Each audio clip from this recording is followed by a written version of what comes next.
Hello everyone, welcome to the video. Salt here. Today we're going to be taking a look at the Astilla Prime. Now in this weapon series, I take a weapon, I build it out, and I test that weapon on its own merits, meaning I don't mix it with any kind of external factors that would increase weapon performance. That would be things like Warframe abilities, pets putting statuses on enemies, things like that. I just build the weapon out by itself, and I let the viewer make their own intelligent conclusion about adding those external factors. So let us get into the Astilla Prime here. So Astilla Prime is Gara's signature primary weapon. Gara is the glass Warframe, so this is kind of like the glass primary weapon. If you see, it's kind of got like, I don't know if it's easy to see, but it's got like glass, I guess, on the top and the bottom of it. So it's a shotgun. And something to know about it is that it kind of doesn't function like a normal shotgun. So it actually doesn't have like a crapload of pellets like a shotgun does. It has a single projectile that blows up. Now that projectile does radial damage, but there is only a single projectile that comes out of it. Of course, multi-shot increases that, but without multi-shot, it's just a single projectile. Now, like a shotgun, though, it does have fall-off damage, so you will have less damage at range unless you can increase that out. So. Okay. Other interesting things about the Astilla Prime is that on direct hits, you will be doing a forced impact proc on enemies. That's not really as impressive on shotguns as it is on other weapons because there is no mod like hemorrhage or internal bleeding for shotguns. Okay. So let's get into the mods here. So we're going to be going for... it has a unique trait too, but this is just for Gara. So if you're playing this with Gara, you get plus 80% ammo, or plus 80 ammo maximum when wielded by Gara. That's actually pretty good if you're going to play Gara with it, because this does have ammo issues. So, but for everyone else, it basically doesn't have a unique trait. Okay, so Galvanized Hell for multi-shot. Galvanized Savvy for status chance and direct damage per status type affecting the target. This is a very high status weapon. If you look, it doesn't produce normal IPS, so the actual direct hit only produces two different statuses, and actually one of them we're putting on the weapon itself. So normally it only produces one, and then we have viral. And the radial attack only produces two, and then we have viral. So 3 and then 2 on the direct there. But because of the very high status chance, like on average, you're going to get pretty much all 4 of those statuses almost on every single shot. So Galvanized Savvy is very easy to get 4 stacks of, like right on the first shot produces the statuses, and then the second shot is the one that's actually benefiting from it. And it's very easy to benefit from it on the Astilla because of the high status chance. Okay, next we're going to have Laser Sight. So on headshot, you get a 120% crit chance when you're aiming for 9 seconds. Now, the reason we use this is because the Astilla without Laser Sight has a 63% crit. With Laser Sight, it is a 88, I believe. Yes, 88% crit. So it boosts it up closer to 100%. And usually your puncture procs will kind of like do the rest of it and get you pretty much all yellow crits. On your follow-up shots, of course, not on your direct shot. Your direct shot, you might have like 1 white here and there. But Laser Sight's going to get you closer to that 100% mark. Hunter Munitions is going to change your criticals into slashes 30% of the time. Critical Deceleration is going to give you 200% crit chance and a little bit less fire rate. So Critical Deceleration with Laser Sight gets you up to that 100% mark. So Laser Sight is a conditional, so Laser Sight is not shown on this chart, but Critical Deceleration is. So this is with Critical Deceleration. And then Laser Sight adds that other 25% critical. So 120%, it says 120% crit chance, but it's 120% of the base 21%, which equals like 25%. Okay, Prime Ravage for crit damage. Toxic Barrage and Frigid Blast are going to be at the 60-60s to make viral. So that's going to be the 60-60 Toxin and the 60-60 Cold to make viral. If you're playing Whispers content, you may consider switching from viral to corrosive. Enemies are resistant to viral in Whispers, and they're vulnerable to corrosive. So corrosive is usually the better one. Viral will kind of like equal itself out because they're resistant to viral, but the viral proc itself is kind of a boost to damage or to health damage. So like it'll kind of be like a net zero almost, whereas a corrosive will just be a straight up buff. So if you want to be lazy, you could just leave viral on, but I think corrosive will do better for Whispers content for you. Galvanized acceleration is going to increase that fall off range. So it lets you shoot enemies farther out. And then we're going to be using Primary Deadhead for our Arcane. There's two options here. You can use Primary Deadhead or you could use Primary Merciless. Both are fine. So Primary Deadhead is going to give you a 360% flat damage increase, a plus 30% headshot multiplier, and negative 50% weapon recoil. So the weapon recoil is nice because this thing does kick like crazy. If you were to go with Primary Merciless, you would be getting you wouldn't be getting the headshot multiplier or negative recoil, but you would be getting a I believe it's 30%, plus 30% reload speed increase.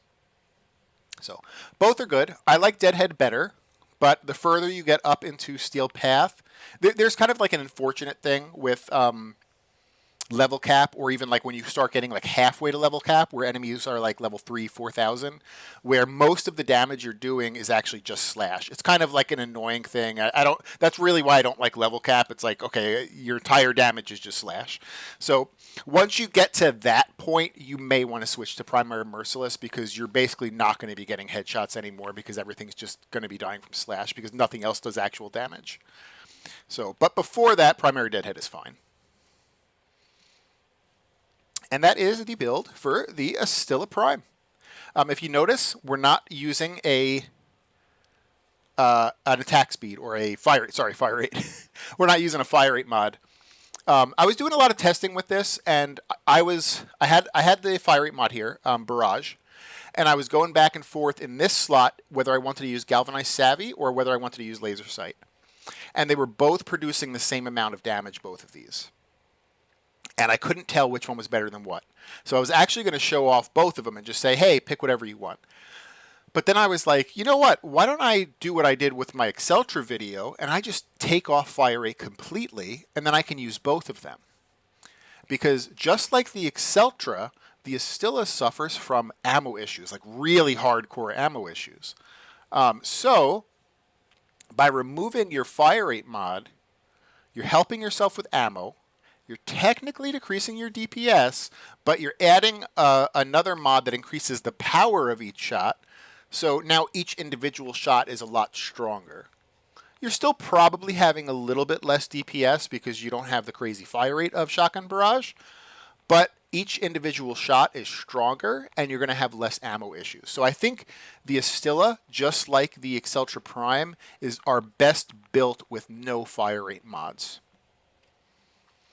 So, okay, and that is the Astilla Prime and how to build it. Now what we're going to do now is we're going to test this on a 10-minute Kuva survival on Steel Path, of course.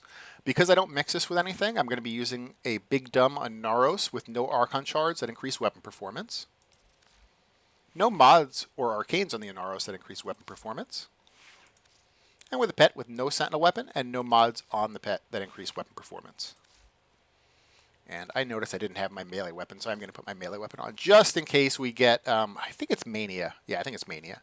Mania has a weird thing where you can't shoot her with hit scan weapons because of Zephyr's. She uses Zephyr's Turbulence. Now, the Astilla has the AoE, so I could probably just shoot the floor near Mania and be able to kill her anyway. But I'm going to bring my Nikana anyway, just in case.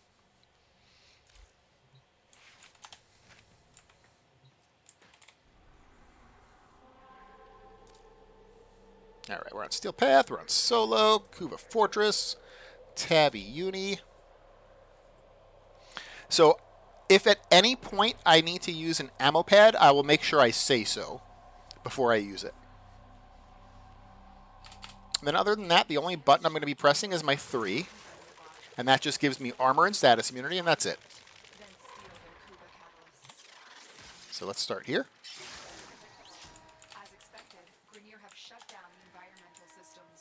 sending modified life support capsules. Use these to sustain your environment or attach complete catalysts to begin harvesting.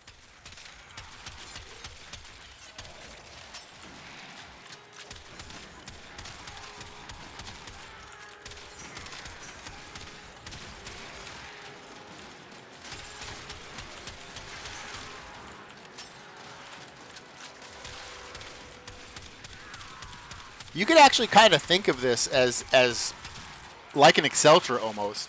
It almost functions the exact same way, where it's just it's a single shot that goes out that produces a large AoE. I think the Exceltra, if I remember correctly, I think the projectile that goes out has like a large like hitbox, so it can hit enemies that are further to the left and right of your reticle, but I could be wrong on that.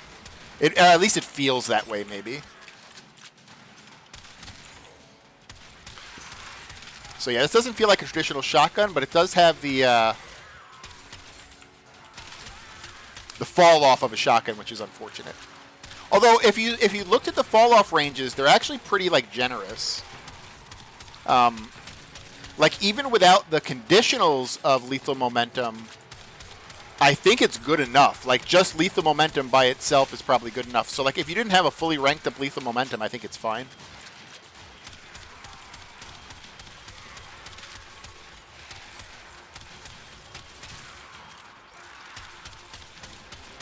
And we're going to be producing pretty like beastly slash procs.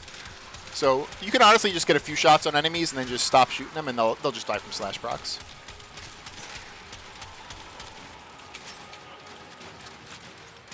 Which is why the higher you get up into Steel Path, when you get to the point where enemies are only taking slash damage pretty much, you'll probably want to switch to Merciless instead of Deadhead. But that'll be like a few thousands of levels high. Or specific content. I know some specific content doesn't have a lot of trash. So any content that doesn't have trash that you can just get headshots off of. I was doing something recently. I was doing like some kind of like not super high content that didn't have a lot of trash. Can't remember what it was. I was having a hard time keeping my conditionals up in it.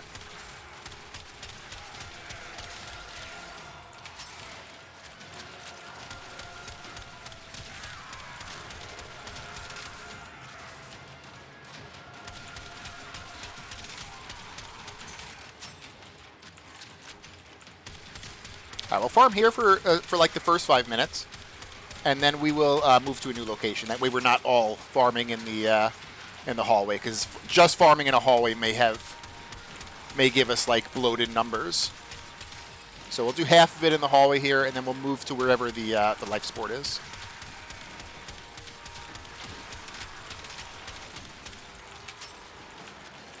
As you see, no ammo issues yet. The Astilla does normally have a lot of ammo issues. So I think not using a fire rate mod is probably the way to go.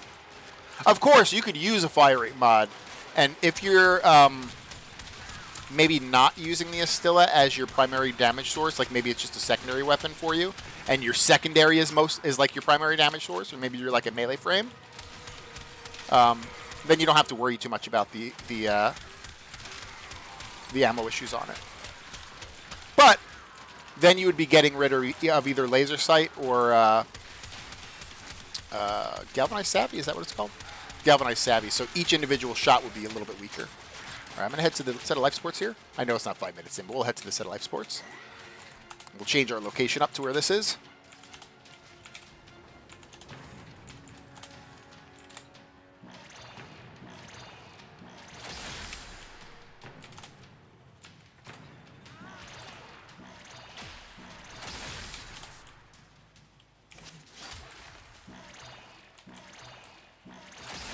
All right. Let's go meet that group of enemies halfway.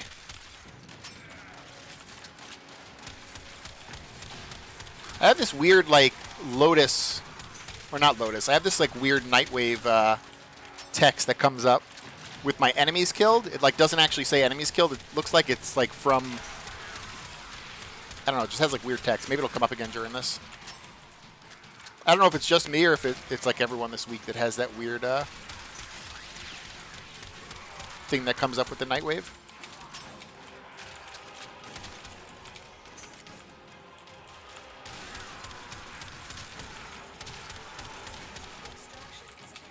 right, we're at 5 minutes. We'll keep farming here. This is a good area that's not like all a hallway. So I'm gonna put my armor status immunity back on, and then we'll fight Torment.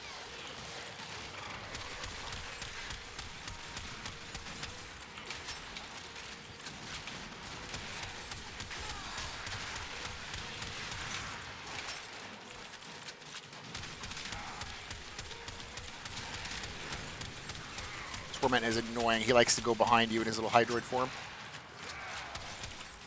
He torments you.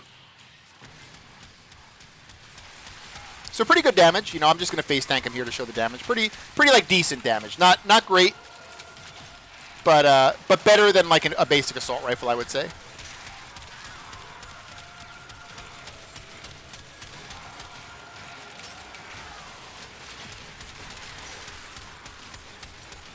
Keep losing track of where Torment is. He's probably behind me. Yep. Did his little Hydroid move. There he goes.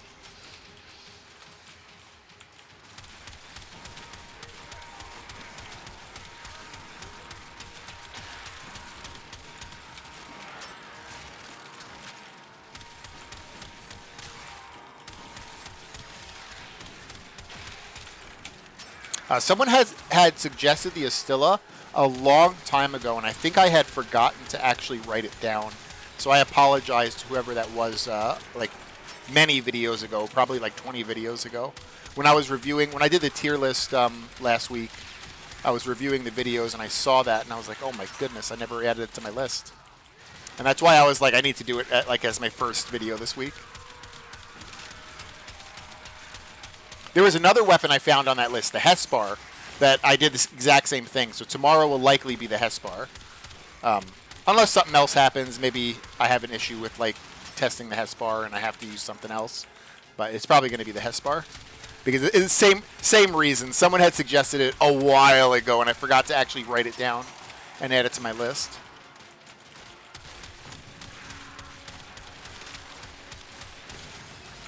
Got my weapon stolen. There it is. Got it.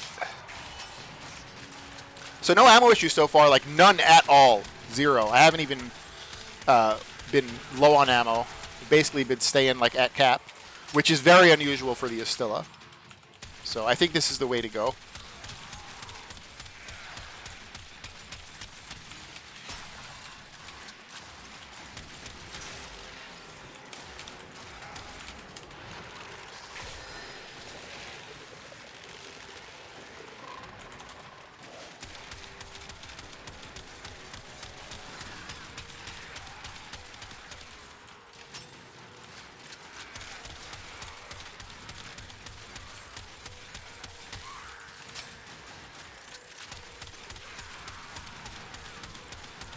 And I haven't struggled against anything so far. Very easy trash killer, very easy Eximus killer. Decent Acolyte killer, better than average. Not amazing Acolyte killer, but it's better than average.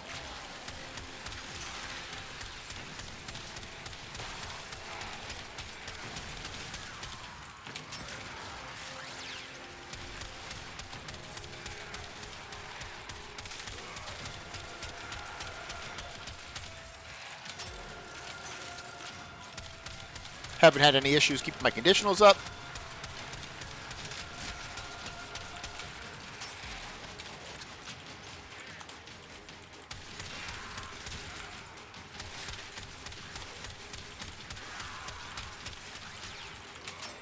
Got 1 minute left, and then we'll see where we are as far as the kill count goes.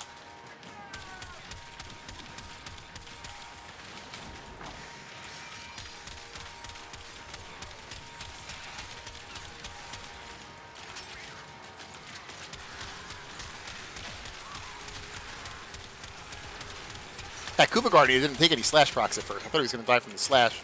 And I looked at him, he didn't have any statuses on him.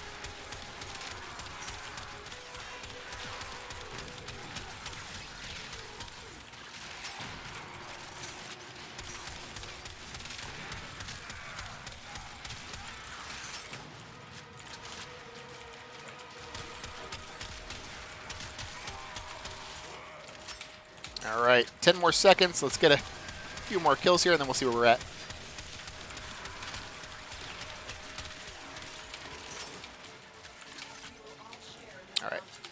591 kills. That's really, really good. That is well above average. I'm going to find the marker. I think I just saw it. I think it's this way. Nope, now it's pointing that way. Okay. I will get out of here eventually.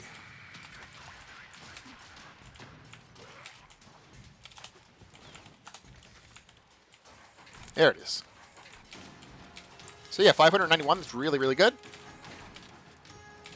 I think the Astilla can be a really good weapon. You just have to find a way to negate its horrible, horrible ammo issues. And I think not using a fire rate mod is the way to go.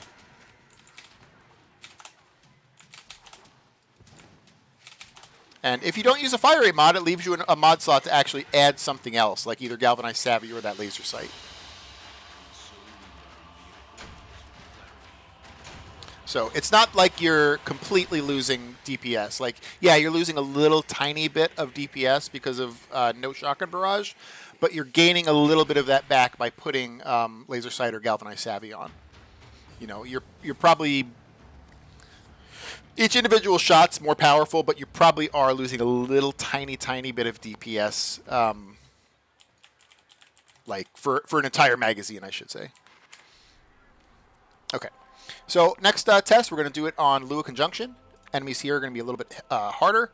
They're going to be 180 to 200. They're going to be mixed enemies, so they're not just all going to be Grineer.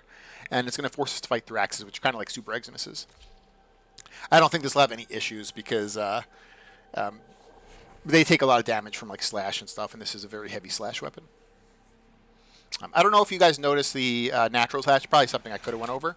But the radial attack actually has pretty damn good natural slash.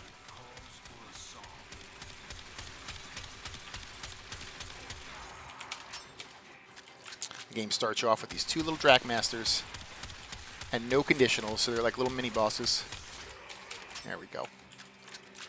All right, so I'm going to do this to give myself armor and status immunity, and then I'm going to start the map, and we'll see how we do here.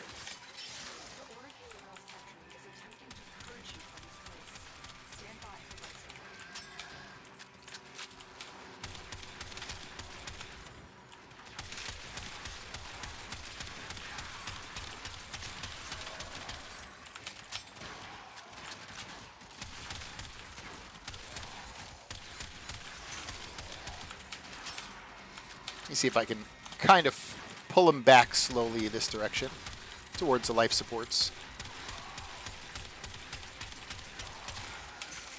I had this thing built out all kinds of weird ways in the past.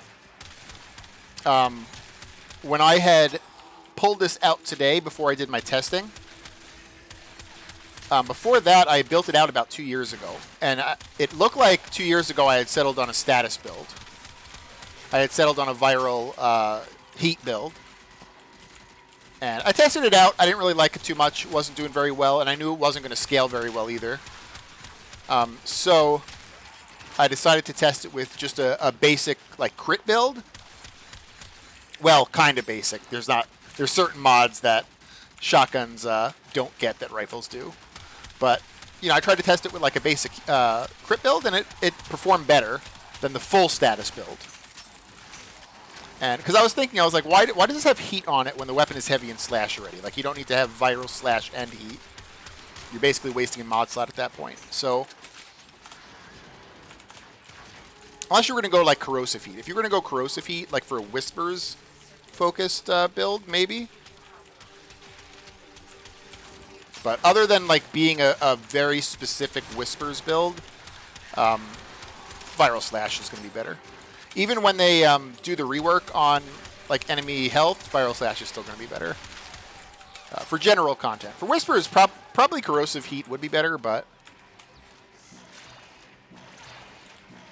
you know, Whispers is a little bit different just because like what is considered the meta for non-Whispers, they basically flipped it on its head.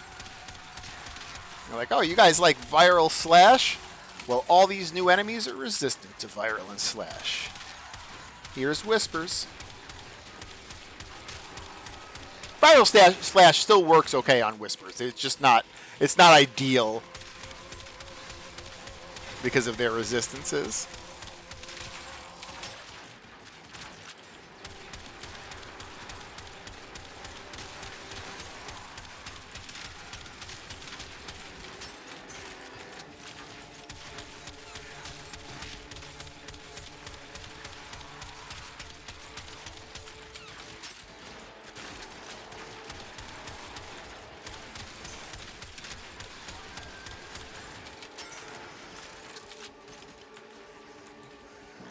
gonna hit this shit's top off.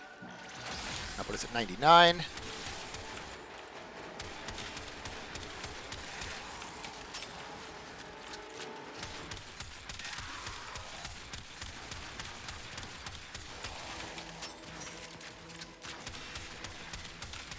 So in Lua Conjunction, you do expect to get a little bit less kills than you did in Kuva Survival, just because you spend a little bit more time fighting big dudes like Thraxes.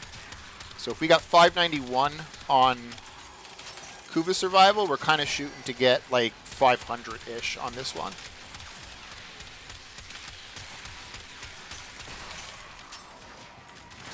Some really strong weapons, though, sometimes match like the same kill count as Kuva Survival. I don't think this is a very, very strong weapon. I think it's a strong weapon. I don't think it's very, very strong, though. I think we'll probably see that like 500 number at the end. Got my weapon stolen. Hey, if I get my weapon stolen more, it might be less than 500. I guess we'll see. Oh my goodness, he just stole it again.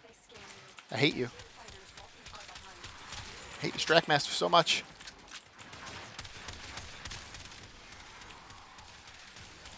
All right, here comes the first Acolyte. 4 minutes, 20 seconds in. If he's still up at the 5-minute mark, we'll have to focus on Thraxes. So we have Mania. He is the Zephyr Turbulence one. So, but because of the AoE, I think I could just shoot the ground, or is he still... Is it not enough of an AoE? Yeah, it's not enough of any AoE to damage him. I'll focus on Trash for now, and then his Zephyr Bubble will go down in a second. There we go. Now it's down. If he puts the Zephyr Bubble back up, I'm probably going to go for a melee on him.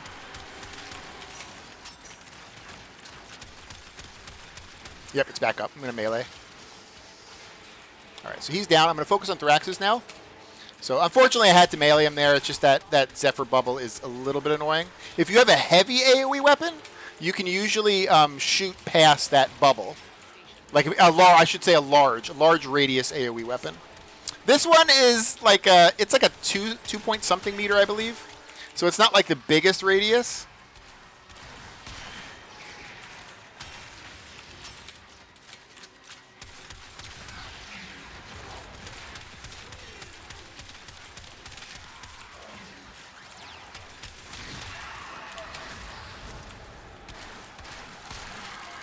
All right, we got Thraxes down. Let's try to stabilize here. Get some little life supports.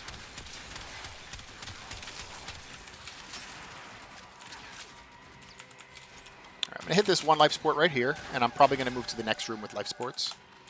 We'll try to stabilize and get to the 10-minute mark.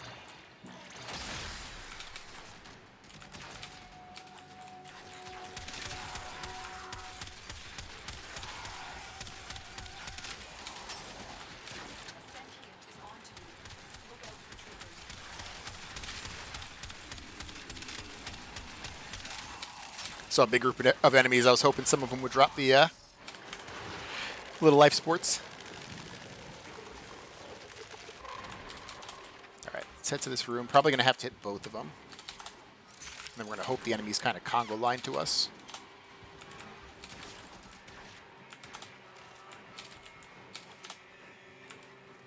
This also hurts your kill count on Lewis Circulus. Like the life supports are very far away from each other. And the enemies take a long time to run to you from their area. So there's like kind of like large periods where you just straight up not even like fighting enemies.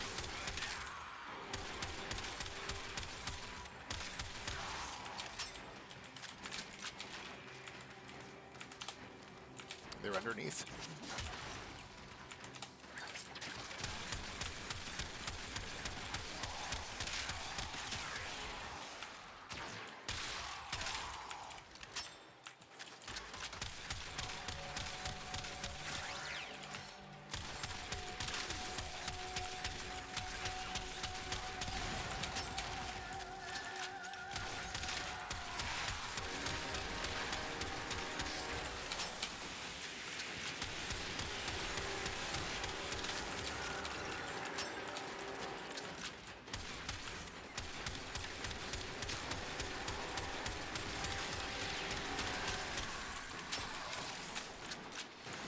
Hit that next life support down there. Thought it was down there. Guess it's over here.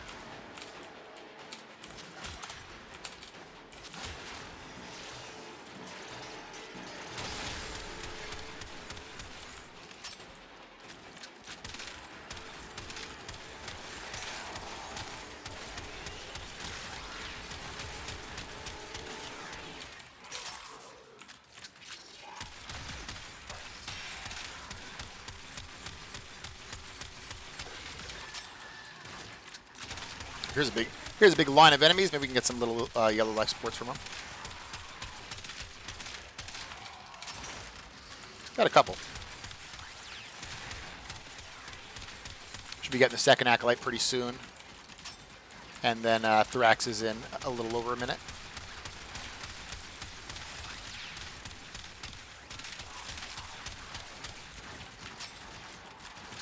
Nora Nightwave is ending in like 2 days, so make sure you spend your Nora tokens. They do not carry over. You'll still keep them. You won't lose them, but all you're going to be able to do is sell them for credits. So you definitely want to spend them on anything you can, like Nightane. Even like if Nightene's the only thing you could buy, just buy Nightane with it.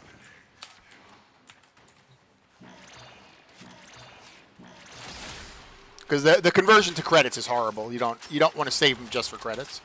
You might as well just spend them on like Nightane or even some of like the stupid cosmetics. I think it would be even worth it more.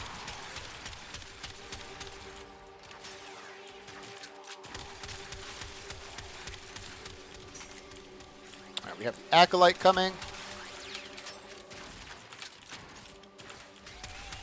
Malice. I get Malice in like every single video. He's the worst one.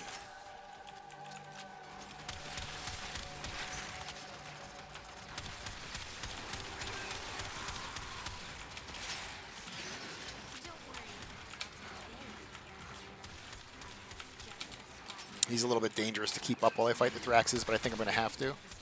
He can make you self down if you're not careful.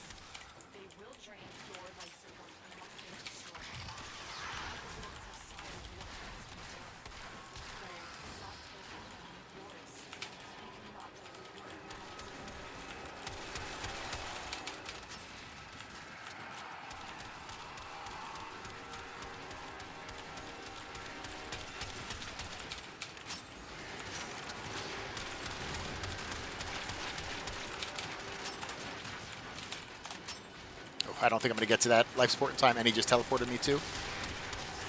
All right. So we failed at the 10-minute mark. We weren't able to get that last Thrax down at 10 minutes. We'll kill him here, though.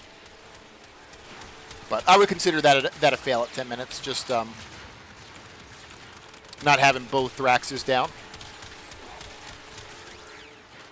Malice has almost made me down myself. Do I have the mag bubble on myself? I might not have the mag bubble on.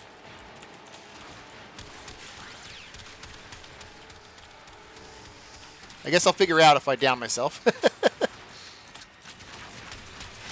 I can usually see it. It's on me now. There we go. I dropped it.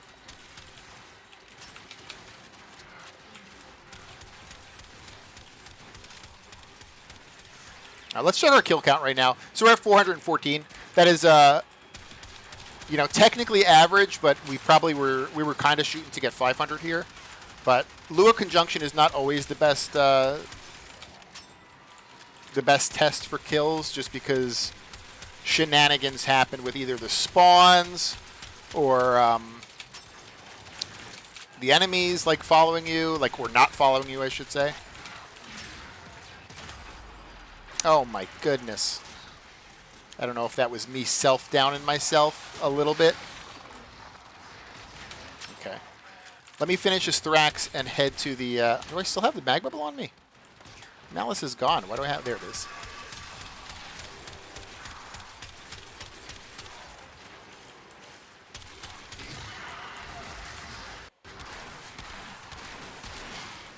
All right. That's it. Let me head to the extraction like the loser I am. We did not make the 10-minute mark. It's okay, though. So this performed like average levels in Lewis Circulus, but it performed like well above average in Kuva Survival. I would kind of take the Kuva Survival number a little bit more serious than this one, just because there's all kinds of shenanigans that happens in Circulus. So, average at worst, above average at best, probably more towards that above average mark, though. And not using a fire rate mod really changes this from, to be a useful weapon. When you have a fire rate mod, the thing shoots way too quickly, so it's harder to control because your recoil is crazy. So you're not hitting all your shots either. And and you're blowing through ammo. So a lot of times you're overkilling targets too, right? Like an enemy's already dead and you're firing like 3 or 4 extra bullets into his corpse. So the Astilla Prime, pretty damn good weapon, I would say. I think, like I said, I think people just value this maybe a little bit less because of that ammo stuff, but give it a try without a fire rate mod. It's actually pretty cool. So definitely worth building out. Thanks for watching, guys. If you liked it, consider giving it a like, or if you haven't subbed yet, consider subbing, or tell me what I can do to earn your sub. Thanks so much, guys. Have a good day. Bye.